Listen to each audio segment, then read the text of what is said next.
The radio towers of the small moon called Relari hummed with a trembling plea as the last message was broadcast into the cold sky. The citizens of Relari had sent distress signals for weeks, hoping any advanced world would come. Their voice was fragile but persistent. They spoke of shadow creatures that rose from deep ravines and spread across settlements. They begged for rescue. They begged for hope. They begged for someone among the stars to answer. The stars never spoke back. The council leaders gathered in their dim chamber and stared at the silent receivers. Their faces were marked with fear. They wondered if their world had already been forgotten. They wondered if this was how their final chapter would end. The youngest among them, a calm advisor named Laura, believed someone would come. She said no voice was ever lost in the universe. She was wrong for many weeks. Then one day, the receivers sparked. Their technicians rushed to the consoles. The signal was rough and strange. It carried a rhythm like thunder. It carried accents that their translators had never heard. The words were brief. They said they heard the call. They said they were coming. They signed the message with a single word, Earth. Most on Relari had never heard of Earth. The few who did believed it was a dangerous world, a place of storms and uncontrolled nature, a place full of creatures known for their strength and unpredictability. Many wondered why such a world would answer a call that advanced societies ignored. Laura believed help from anywhere was better than no help at all. Others felt uneasy. They did not think a wild place could protect them. Days passed with no ship in sight. Some thought the message had been a trick of broken waves. Some thought Earth had changed its mind. When the creatures from the ravines returned and struck another settlement, the hope of the people dimmed. Buildings fell. Families ran. The ground trembled under the weight of beasts that seemed born from darkness. They moved with hunger and instinct.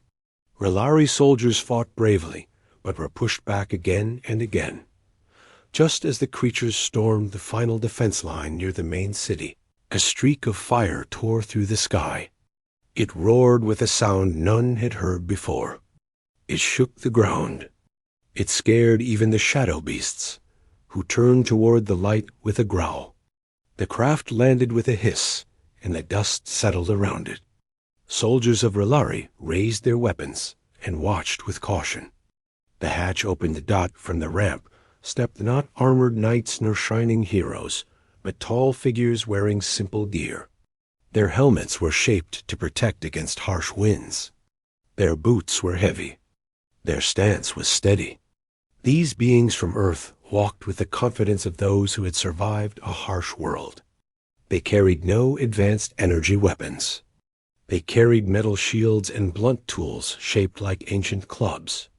Many on Relari did not understand how such tools could help. Their leader was a man named Rallin. He stepped forward with calm strength.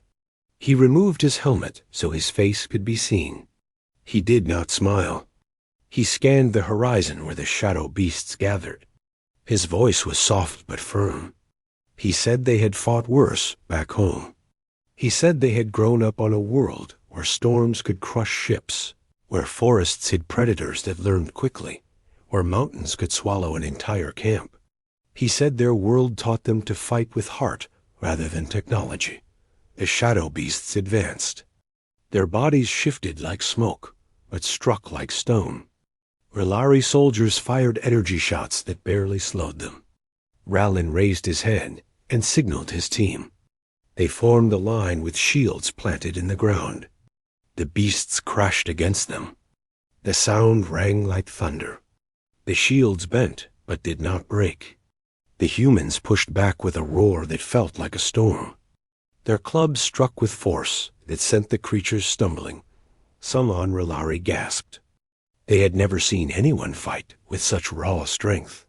The humans moved as one. They did not panic. They did not retreat. They fought with a discipline born from a world that demanded endurance. The beasts lunged again. Rallin stepped forward alone. He spun his heavy club in a wide arc and struck the leading beast in the chest. The shock traveled through the creature and threw it onto its back. When the first creature fell, the others hesitated. They stared at the tall humans with a new kind of fear. It was not fear of weapons. It was fear of something deeper. The humans stepped forward and shouted together with a sound that echoed across the plains. The beasts fled back toward the ravine, unable to understand the ferocity of beings who came from a world as unforgiving as Earth. The people of Rallery cheered. Their voices filled the air. Their hearts swelled. For the first time in weeks, the silence of the stars felt less crushing. They saw hope standing before them in the form of humans who did not wait for safety, who did not rely on advanced tools, who used their bodies like weapons crafted by nature. The council invited Rallen and his team inside. They offered thanks. They offered a feast. Rallen accepted, but said more work remained.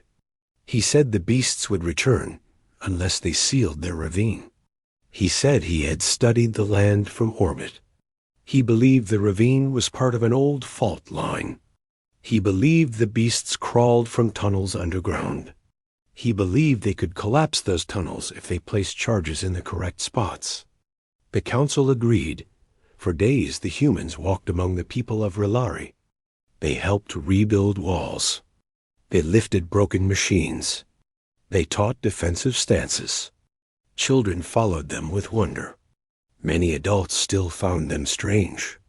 They asked why they fought so fearlessly. Rallen answered that Earth was full of creatures who respected strength. He said even the gentle animals had to survive storms and dangers. He said humans grew used to challenges from Earth. At night, the humans camped outside rather than sleep in soft quarters. They said the open air felt closer to home. They said they preferred the wild wind. Rallery soldiers visited them and asked how they could fight with simple tools.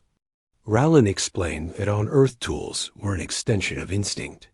He said technology was helpful, but not always reliable. He said strength of spirit never malfunctioned. His words spread through the city and brought courage. When the teams prepared to seal the ravine, Rallen asked for volunteers from Rallery. Many stepped forward, inspired by the humans. They carried packs of charges and followed the humans along the rocky edge of the ravine. The air grew colder as they approached. The ground trembled. A low growl rose from below. The beasts sensed their presence. Rallen signaled for silence. They listened to the patterns of the growls. They mapped the tunnels from the sound. The humans moved with awareness. They stepped lightly. They followed the rocky path downward. Rallery volunteers followed with shaky breaths, but firm resolve. When they reached the tunnel entrance, a beast lunged out with a screech. Rallen blocked with his shield and held the creature back while others placed the charges along the supporting pillars of the tunnel. More beasts emerged. The humans formed a protective ring around the workers. Their shields pushed forward. Their breath was steady. Their movements were swift. They held the creatures at bay long enough for all charges to be placed. When the last charge was secured, Rallen gave the order to retreat. They climbed up the rocky path while beasts chased them. Rallen reached the top last. He turned and watched the creatures rise from the darkness. He waited until they were close enough. Then he pressed the detonator. A controlled explosion shook the ravine. The tunnel collapsed in a tidal wave of stone. Dust filled the air. The ground rumbled. The beasts fell back into the rubble. The people of Rallery watched from a safe distance. When the dust cleared, the ravine was sealed. Silence followed. It was a peaceful silence, not the terrifying kind of the past weeks. The cheers that erupted across the plains echoed like music. The council honored Rallen and his team. They offered them gifts. They offered them a place among their protectors. Rallen declined gently. He said humans did not help for reward. He said they answered because they knew what it felt like to live on a world that demanded strength. He said they understood the fear of facing nature without support. He said when someone called for help, Earth listened. Before leaving, the humans planted a simple stone at the edge of the ravine. They carved a message in both languages. It said that even in silence, hope could rise from unexpected places. It said worlds should never assume help would come only from those with advanced ships. Sometimes the strongest allies came from the harshest lands. The humans boarded their ship.